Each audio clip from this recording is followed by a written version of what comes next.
सद्गुरूंचा वास आपल्या अंतरंगात आहे हे कसे समजते? मागे आपण म्हणाला होता त्याप्रमाणे ध्यानात विचारांमध्ये भरकटल्याची जाणीव करून देणारे सद्गुरूच असतात. त्याप्रमाणे साधना जशी जशी पुढे जाईल तसे तसे सद्गुरूंचे अस्तित्व जास्त ठळकपणे कळते का? असल्यास ते कसे? नियमित साधना करणाऱ्या साधकाला सद्गुरू ध्येयापर्यंत कसे नेतात? त्याच्या काही खुणा साधकाला कळतात का? खूप शिष्य वाढले तरी सद्गुरूंचे लक्ष प्रत्येकाकडे कसे असते? कंसात म्हटले असतेच ह्याची 100% खात्री आहेच, पण हे कसे घडते ह्याबद्दल उत्सुकता आहे म्हणून विचारले.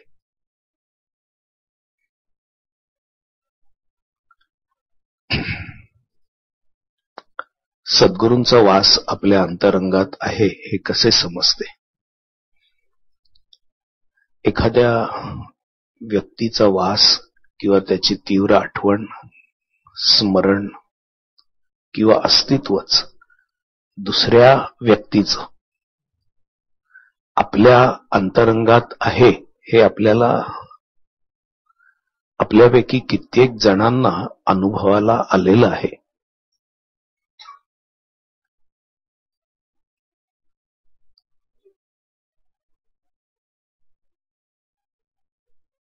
ते प्रेमामुळं होतं.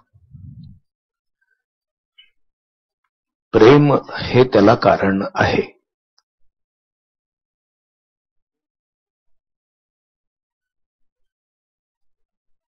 ज्यांचं एकमेकांवर खूप प्रेम आहे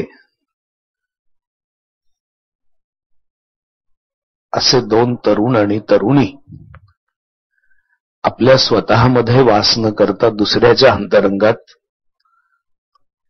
आपल्या प्रियकराच्या अंतरंगात प्रेयसी वास करत असते आणि प्रेयसीच्या अंतरंगात प्रियकर वास करत असतो. हे समजतं की समजत नाही?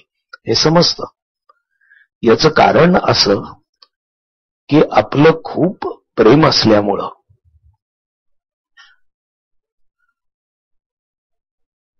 आपल्या अंतर्यामी फक्त त्याचाच विचार असतो.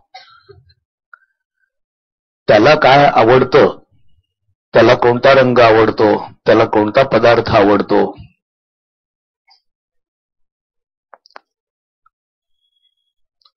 त्याला कोणते कपडे घातलेले आवडतात. अंतरंगात वास असणं ही भावदशा आहे.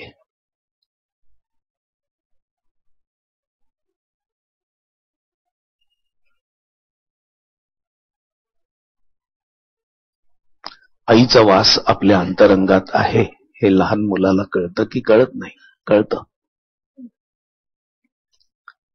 कुठेही असेल तरी त्याला आईची आठवण अनुस्यूत असते, कारण त्याचं आईवर इतकं प्रेम असतं.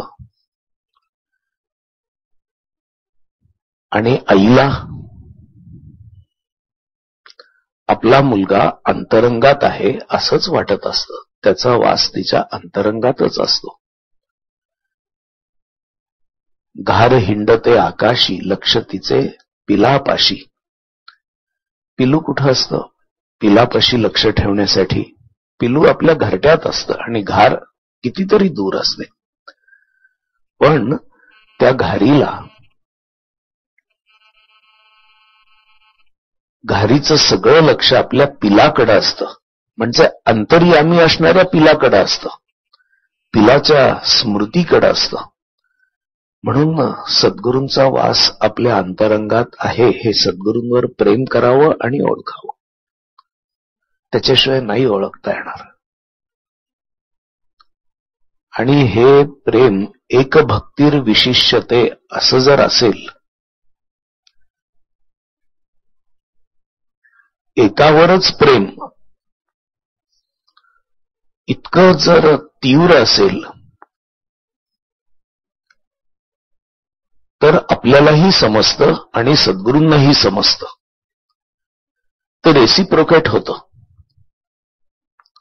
एकाच वेळेला दोघांनाही समजतं.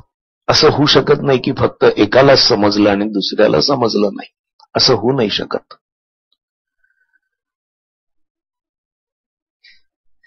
पण त्याच्यासाठी सद्गुरूंवर जे प्रेम आहे ते प्रेम आपण करत नाही असं नाही. तरी देखील आपल्याला प्रश्न आहे की सद्गुरूंचा वास आपल्या अंतरंगात आहे हे कसं समजायचं. आपणही सद्गुरूंवर प्रेम करतो, पण आपण आपल्या पत्नीपेक्षा सद्गुरूंवर प्रेम करायला पाहिजे.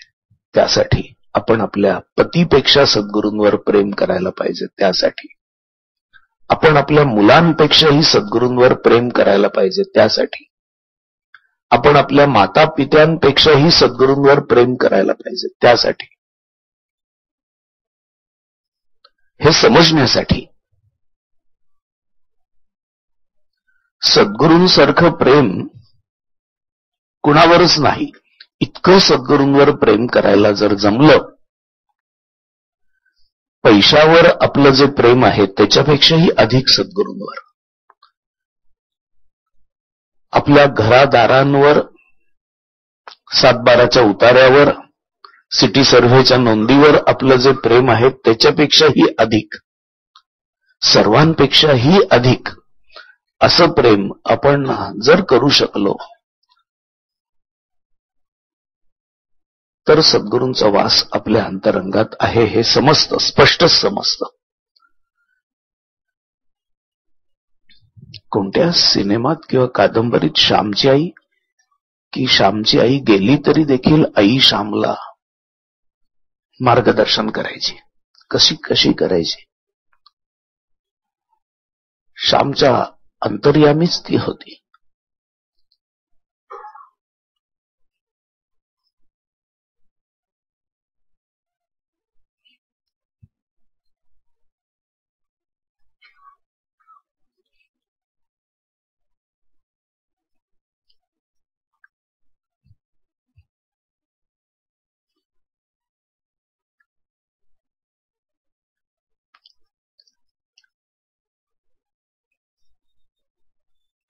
त्याला भूक लागली तर त्याला ती स्वप्नात खाऊ पिऊ घालायची. शाळेत मुलांनी चिडवलं, पोरका म्हटलं, मारलं,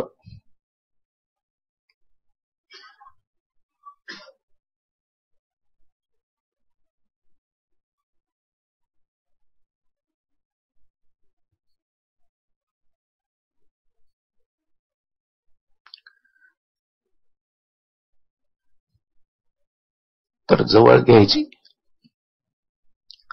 आपल्या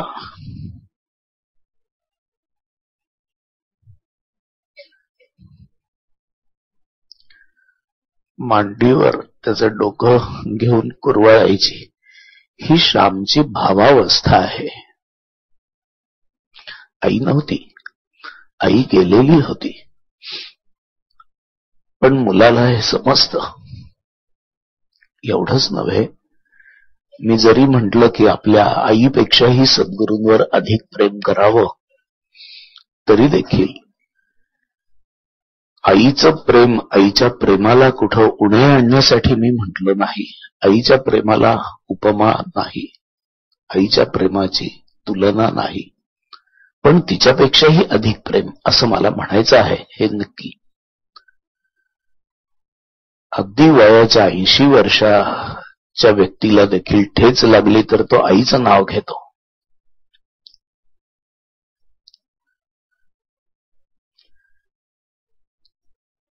त्याच्याऐवजी स्वामीजींचं नाव घेणं. अशा रीतीने प्रेम करून पाहायला पाहिजे. अंतरंगात वास आहे हे नंतर कळेल. आधी प्रेम तर करता येऊ देत, पण अशा प्रेमाने सद्गुरूंचा वास आपल्या अंतरंगात आहे असं समजतं, स्पष्ट समजतं. मग ते खूप टेक्निकल आणि थिअरेटिकल आहे की ध्यानामध्ये कसं समजतं, व्यवहारामध्ये कसं समजतं, ते बुद्धीने तुम्हाला समजू शकेल, पण आधी मी जे बोललो ते तुम्हाला बुद्धीने कळणार नाही. ते तुम्हाला हृदयाच्या नेत्रांनी समजेल, बुद्धीच्या नेत्रांनी नाही. मागे आपण म्हणाला होता त्याप्रमाणे ध्यानात विचारांमध्ये भरकटल्याची जाणीव करून देणारे सद्गुरूच असतात. आपल्या प्रत्येक भरकटलेल्या क्षणी आपल्याला जाग्यावर आणण्याचं काम सद्गुरूच करत असतात. ध्यानात देखील ध्यान ही अधिक सूक्ष्म क्रिया मात्र आहे, कारण आपण तर विचारांच्या मागे होतो. आपण तर सतत विचारांमध्ये निमग्न होतो आणि एका विचाराच्या नंतर दुसरा, तिसरा असे. अशा वेळेला आपण विचारांच्या मागे धावतो आहोत हे आपल्याला आपल्यामुळे कळणं तर शक्य नव्हतं, कारण आपण विचारांच्या मागे धावत होतो. अशा वेळेला आपण विचारांच्या मागे धावत गेलो, आपण खरं तर ध्यानाला बसलेले आहोत असं करायला नको, हे सांगणारे सद्गुरूच असतात असं मी म्हटलेलं होतं. सद्गुरू असती हृदयात असत शिष्या ते जागवित, या न्यायाने सद्गुरूच ते करत असतात.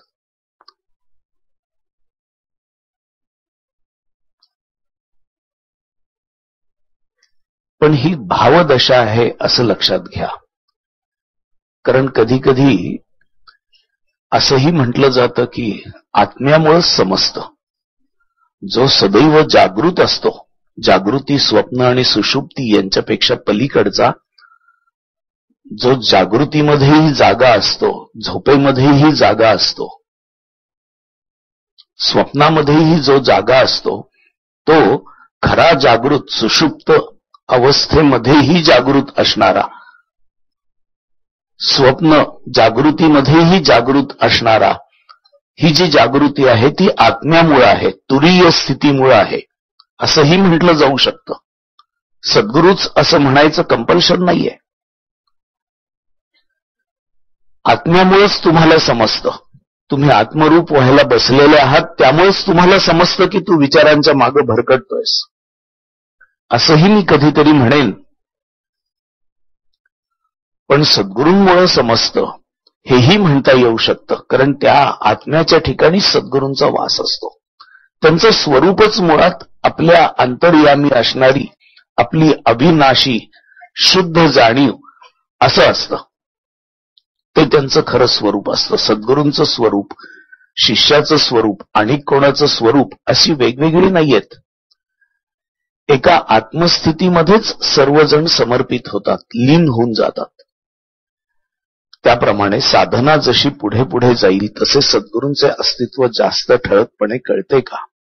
प्रेमामुळेच सगळं कळतं, श्रद्धेमुळेच सगळं कळतं, एवढं लक्षात आपण घ्यावं. तर मग निश्चितच समजतं सद्गुरूंचं अस्तित्वच नव्हे तर सद्गुरूंची भेटी होते. आपल्याला, मला तर असा प्रश्न 100 वेळेला पडलेला होता की हे आहेत तरी कोण? सच्चिदानंद तनू असणारे,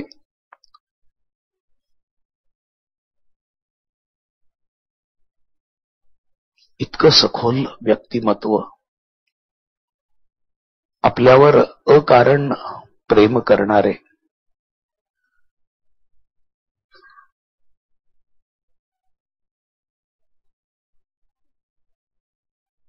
हिताची गोष्ट सर्वांना सांगणारे,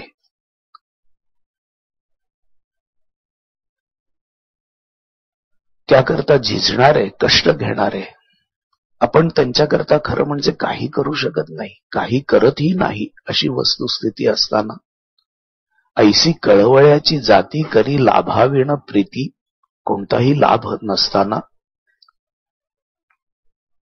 आपली अमृता जर्मनीला गेलेली होती, तर तिथं तिने फोटो ठेवलेला होता स्वामीजींचा आणि माझा तिच्या टेबलवर. तर ती ज्यांच्या घरी उतरलेली होती तर त्या म्हणाल्या की हा कोणाचा फोटो आहे? ते म्हणे आमचे सद्गुरू आहेत असं तर त्यांना कळत नाही. आम्ही यांच्याकडे काही विचारायला जातो, मार्गदर्शन घ्यायला जातो. मग त्या असं म्हणाल्या की त्यांची कन्सल्टेशन फी काय असते. युरोपियन मनाला हे समजत नाही, पाश्चात्य मनाला हे समजू शकत नाही, कारण त्यांना कुठलीही गोष्ट प्रदान करताना तो शुद्ध व्यवहार असतो. मग यांची कन्सल्टेशन फी काय असते. तशी कन्सल्टेशन फी जर द्यायची झाली तर माझी स्वामीजींना तशी फी देण्याची कुवत ऐपत होती का, नव्हती असं मला वाटतं. जेमतेम पगार, जेमतेम पैसे पुरत असत आणि थोडेसे शिल्लक राहत असत. ते अजून कन्सल्टेशन करता जर खर्च करायचे झाले तर माझ्याकडे काहीच शिल्लक उरलं नसतं. पण त्यांनी माझ्याकडे कधी पैशाचाच विषय काढला नाही. मी त्यांच्याकडे जाऊच शकलो नसतो. असं सगळं जर लक्षात आलं, असं वाटायचं की हे कोण आहेत, का हे सगळं करतात, आपलं जीवन उन्नत व्हावं यासाठी म्हणून हे का धडपड करतात.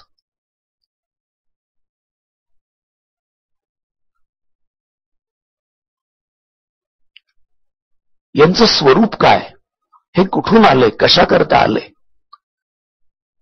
ते सगळं समजतं. त्यांचं स्वरूप आपल्या स्वरूपाशी आपण जेव्हा भेट घेतो तेव्हा तिथं जे अस्तित्वमान असतं ते आपलं आणि त्यांचं स्वरूप एकच असतं. ते भेटतात देखील, त्यांची भेट देखील होते. त्यांची जशी देहानी भेट होते तशी एकत्वानी ध्यानाच्या वेळेला त्यांची भेट देखील घडते.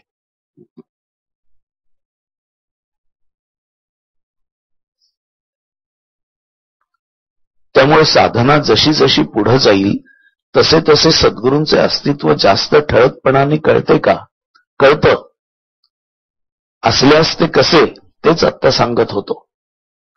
नियमित साधना करणाऱ्या साधकाला सद्गुरू ध्येयापर्यंत कसे नेतात. खरं तर हा प्रेमाचा व्यवहार आहे. खरंच हा प्रेमाचा व्यवहार आहे. हा केवळ साधनेचं कर्म आणि आत्मज्ञान एवढा नाहीये. माझ्यापाशी खूप जण बोलायला येतात, प्रक्रिया विचारतात आणि काय करायला पाहिजे ते विचारतात. मीही सांगतो.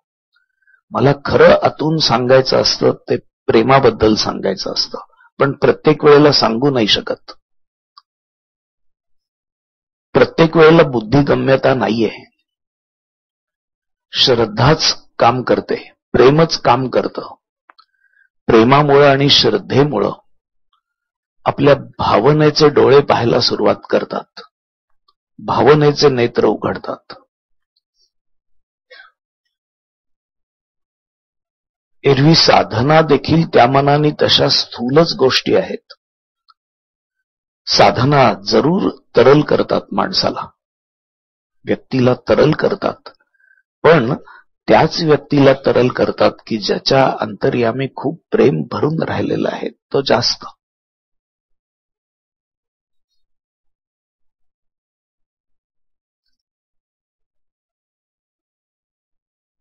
माझ्याकडे एक साधक नवरा बायको दाम्पत्य आलेलं होतं. आमच्या शुक्रवार पेठेतल्या घरी असाच मी बुधवारी बसायचो.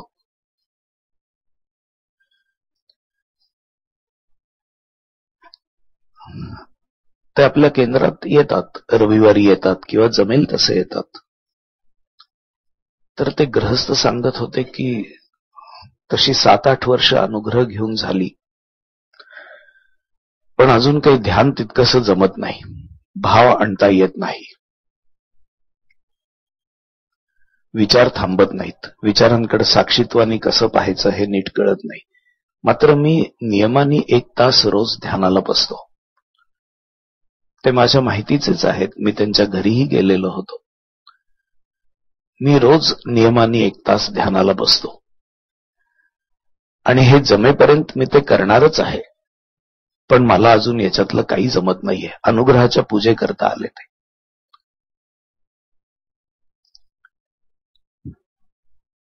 त्यांनी मला पटकन हार घातला, नारळ, पाकिट माझ्या हातात दिलं, प्रसाद दिला, नमस्कार केला आणि निवेदन केलं.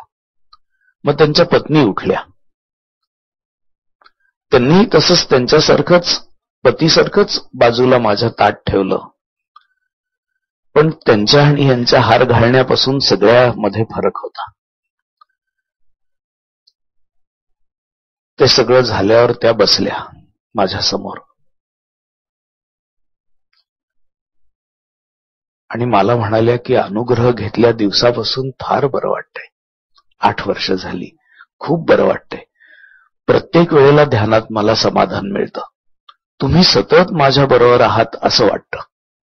पंढरपूरला गेले, हिमालयामध्ये आम्ही जाऊन आलो,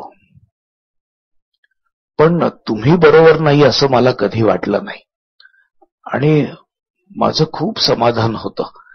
मला विचार उठतच नाहीत म्हणाल्या. माझं ध्यान चांगलंच होतं, कारण विचारांचा मला कधी प्रश्नच जाणवला नाही. खूप तुम्ही मला दिलत असं त्या मला म्हणाल्या. मी दोघांनाही एकसारखंच दिलेलं होतं. दोघांचाही अनुग्रह एकाच वेळेला झालेला होता.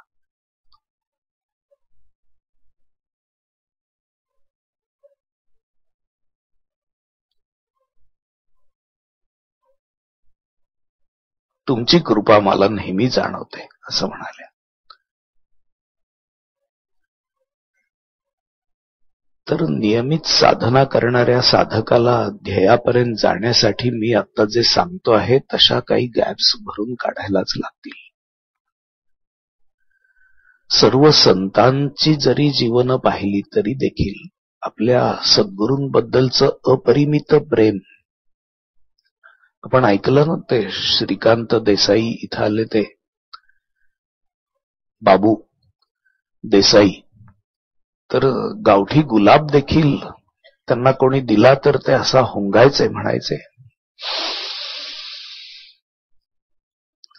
आमच्या बाबांना हा फार आवडायचा म्हणे. बाबांना म्हणजे गणेशनाथांना हा गावठी गुलाब फार आवडायचा. कुठलीही गोष्ट पाहिली की बाबांची आठवण, हा पदार्थ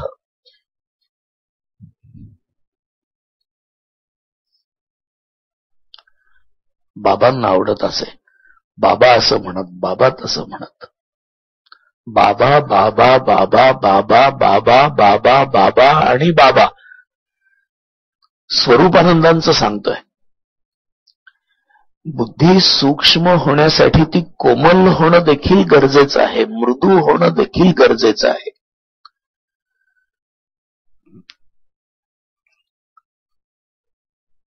नियमित साधना करून ध्येयाप्रत जाणाऱ्या साधकाला याची गरज आहे. भगवंतांनी देखील श्रद्धावान लभते ज्ञानम तत्परः संयतेंद्रियः ज्ञानम लब्ध्वा पराम शांतीम अचिरेणाधिगच्छति असं सांगितलेलं आहे. तद्विधी प्रणिपातेन परिप्रश्नेन सेवया. प्रणिपात हा सदान कदाचा असावा. एकदा प्रणिपात झाला, शरण गेलो, संपलं आता, असं नसावं.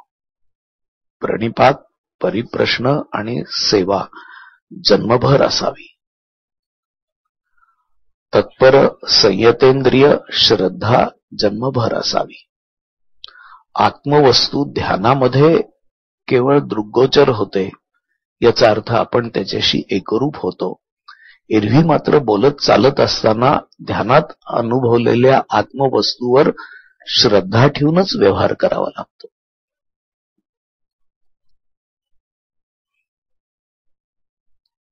नियमित साधना करणाऱ्या साधकाला सद्गुरू ध्येयापर्यंत कसे नेतात त्याच्या काही खुणा साधकाला कळतात का? कळतात. त्याचं प्रेम वर्धिष्णू होतं. त्याची बुद्धीची स्थिरता टिकून राहायला सुरुवात होते. विपरीत प्रसंगात आणि चांगल्या प्रसंगी देखील तो वाहून जात नाही अथवा खचत नाही, असं त्याचं घडतं. सद्गुरू ध्येयापर्यंत पोचतायत, आपल्याला घेऊन जातायत, हे साधने व्यतिरिक्त वेळेमध्ये साधनेसारखी स्थिती अनुभवाला येते. ध्यान करत नसताना देखील आपण साक्षी आहोत, अलिप्त आहोत. अलिप्ततेने जगत व्यवहार पाहतो आहोत. आपल्या देह मनबुद्धीची कर्म ही तशीच पाहतो आहोत. असं मधून मधून विशेष चिंतन न करता, विशेष आठव न करता देखील स्फुरायला सुरुवात होते. सर्वत्र प्रभू भरून राहिलेला आहे, सर्वत्र सम आहे, शुभ आहे. सर्वांच्या कल्याणाची प्रेरणा, सर्वांच्या शुभचिंतनाची प्रेरणा अशी निर्माण होते. तेव्हा आपण आपल्या प्रकृतीपासून वर आलेले आहोत, ध्येयाच्या दिशेने चाललेले आहोत हे निश्चित समजतं. याच्या त्या खुणाच आहेत. आणि हे होत असताना मधून अधून चांगलं ध्यान लागणं हे घडत राहतं. आणि चांगल्या ध्यानामध्ये आत्मस्वरूपाशी तदाकारता आणि त्याचा अभीट आनंद असा तो घेतच राहतो. खूप शिष्य वाढले तरी सद्गुरूंचे लक्ष प्रत्येकाकडे कसे असते, म्हणजे त्याची प्रोसेस काय, असं मला वाटतं विचारायचं असेल की लक्षात कसं राहतं.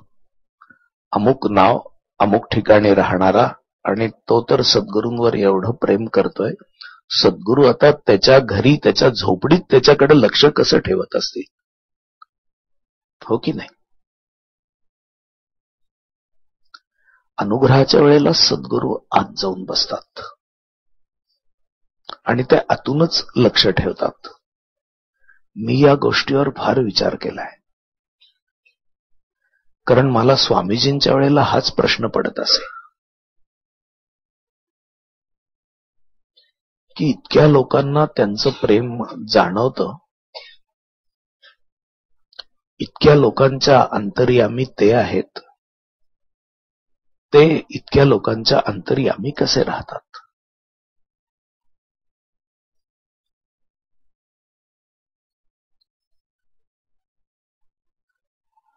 आणि नियमित त्यांच्या समोर श्रवणाला येणारे सोडा, पण नागपूरला असणारे, हैदराबादला असणारे, चेन्नईला असणारे, ते कुठं कुठं जातात.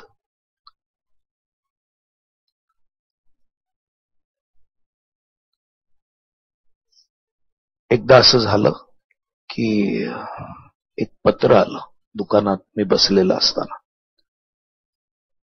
पोस्टमननी पत्र दिलं, स्वामीजींनी ते पत्र फोडलं आणि माझ्या हातात दिलं. म्हणाले वाच. त्यांना वाचायचं तर दिवा वगैरे लावून वाचायला लागत असे. दिवे लावलेले नव्हते दुकानात, काउंटरच्या आत ते बसलेले होते. मी पत्र वाचायला सुरुवात केली. ते पत्र स्वामीजींकडे येणाऱ्या आत्माराम प्रभूंचं होतं. अल्जेरियाहून आलेलं होतं. आणि त्यांनी असं म्हटलेलं होतं की तुम्ही सर्व ठिकाणी एकाच वेळेला असता याचा मला प्रत्यय आला. त्याचा गोषवारा मी सांगतोय. देव दिवाळीच्या दिवशी, काय त्याची बायकोचं नाव मी विसरलो आता, तिला आम्हाला असं दोघांनाही तीव्रतेने वाटलं की आज आपण नैवेद्य करावं आणि स्वामीजी येणार. बर का, आपण येणार नाही असं कधीच वाटलं नाही. आम्हाला वाटलं आज स्वामीजी आपल्याकडे येणार. आणि सगळा स्वयंपाक झाल्यावर खरोखरच आपण सरलाताईंबरोबर आलात. आम्ही स्वप्न आहे की सत्य आहे हे आम्हाला समजेना. आमच्या घरी आलात, थांबलात, जेवलात आणि आपण परत गेलात.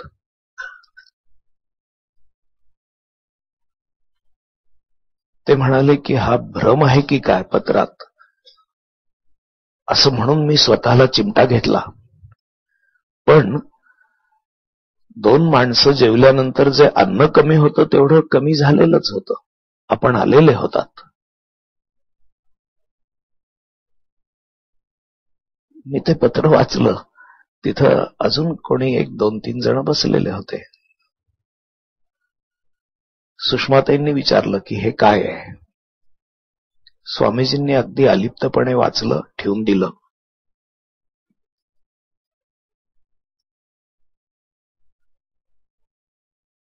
स्वामीजी म्हणाले की हे ज्याच्या त्याच्या पुरतं खरं समजावं, ज्याच्या त्याच्या पुरतं हे खरं समजावं. ते खोटं कधीच नसतं. त्या व्यक्ती करता हे खरं असतं. त्या व्यक्तीला जेव्हा व्यक्ती दिसते तिथं तेव्हा ते खरं असतं. पण तुमच्या करता याचा काही मतलब नाही, असं स्वामीजी सुषमाताईंना म्हणाले. त्यांनी हा प्रसंग त्यांच्या कुठल्याही नंतरच्या याच्यात येऊही दिला नाही. अशा गूढतेचं वलय त्यांना नकोही होतं.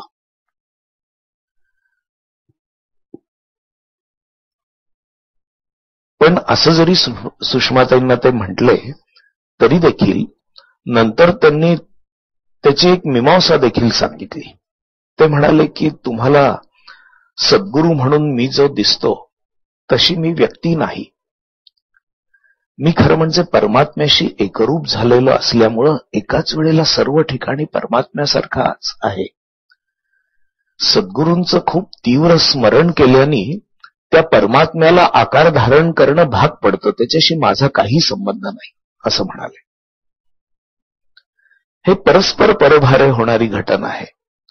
याच्यात माझ्या शक्तीचा प्रश्न येत नाही. मी गेलोही नाही. मी सुद्धा तुमच्याबरोबर पत्रातून हे प्रथमच ऐकतो आहे. पण असं होऊ शकतं. लीना, असं होतं ना. लीना अमेरिकेत असताना तिच्या प्रेग्नन्सीमध्ये झाल्यावर, बाळ झाल्यावर तिथं तिला मी दिसलो. कसा दिसलो? मला फोनवर त्यांनी सांगितलं.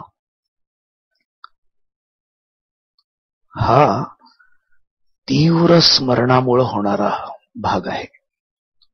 जर स्वामीजींकडून हे ऐकलं नसतं तर मी असं म्हटलो असतो की ही माझी करामत आहे, मी एवढा शक्तिमान आहे. पण मी किती अल्पशक्तिमान आहे हे मला माहित आहे. मी एवढा शक्तिमान नाही.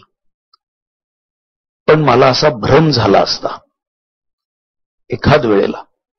पण स्वामीजी म्हणाले की परमात्मा हा सर्व ठिकाणी असल्यामुळं, स्मर्तृगामी असल्यामुळं तो आपला आपण आकार धारण करतो आणि त्या व्यक्तीचं समाधान करतो. हे त्या व्यक्तीकरता अत्यंत खरं आहे. हे खोटं नाही. पण हे तुमच्याकरता मात्र लक्षात घेण्यासारखं नाही, असं ते म्हणाले. तुमच्याकरता हे फार तर खोटं समजा, पण त्या व्यक्तीकरता हे खरं आणि सद्गुरूंकरता देखील खरं.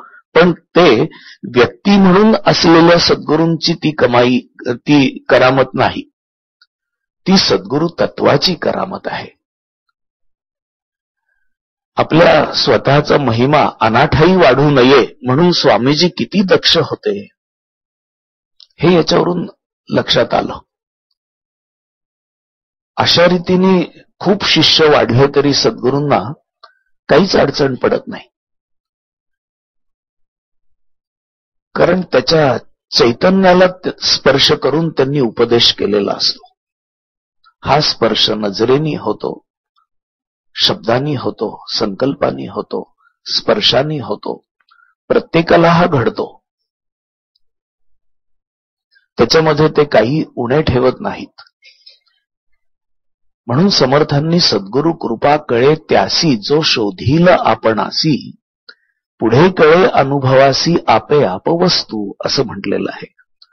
जो साधनेनी मग नंतर हळूहळू अधिक अधिक अधिक समजायला सुरुवात होते की त्यावेळेला आपल्याला काय मिळालेलं आहे. खूप शिष्य वाढले तरी सद्गुरूंचे लक्ष प्रत्येकाकडे असतेच ह्याची 100% खात्री आहेच. पण हे कसे घडते याबद्दल उत्सुकता आहे म्हणून विचारले. तर हे या पद्धतीने होतं. आपल्या इथं अनुग्रह घेऊन गेलेली हे कामशेट खडकी या भागामध्ये राहणारी तरुण मुलं सैन्यात दाखल झाली आणि फ्रंटवर आता जे काही चाललेलं आहे तिथून फोन करतात मला की फार तणाव आहे, फायरिंग चाललंय, आम्ही जबाब देतोय असं म्हणतात. आम्ही जबाब देतोय त्यांना. पण त्या सगळ्या याच्यात ते असं म्हणत असतात की रात्री स्वामीजी तुम्ही येऊन मला भेटलात, तुमच्यामुळे आम्ही शांत आहोत. तर ही शक्ती परस्परच काम करत असते. त्याच्यासाठी स्वामीजींना इथून झोप मोडून तिथं जाण्याची गरज पडत नाही.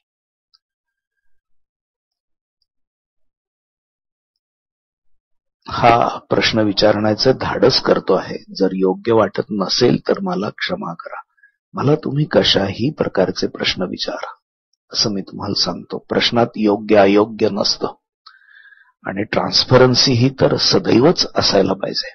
असं असल्यामुळं प्रश्नाबद्दल मला कधीच असं वाटत नाही. उलट हा खूप चांगला प्रश्न होता असं मला लक्षात येतं की या प्रश्नामुळं गुरु शिष्याचं नातं नेमकं कशा रीतीने असायला हवं हे मी सांगू शकलो.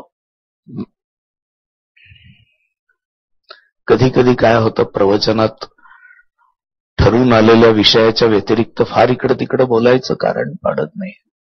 कारण तो विषयच सांगायचा असतो. त्या विषयाला एक धार असते, ओघ असतो. त्यामुळे हे सत्संगाचे कार्यक्रम तशा रीतीने अशा प्रकारचे खुलासे करून घेण्यासाठी तुम्हाला आणि मला खुलासे करून देण्यासाठी देखील खरंच योग्य असतात असं मला वाटतं. हरिओम.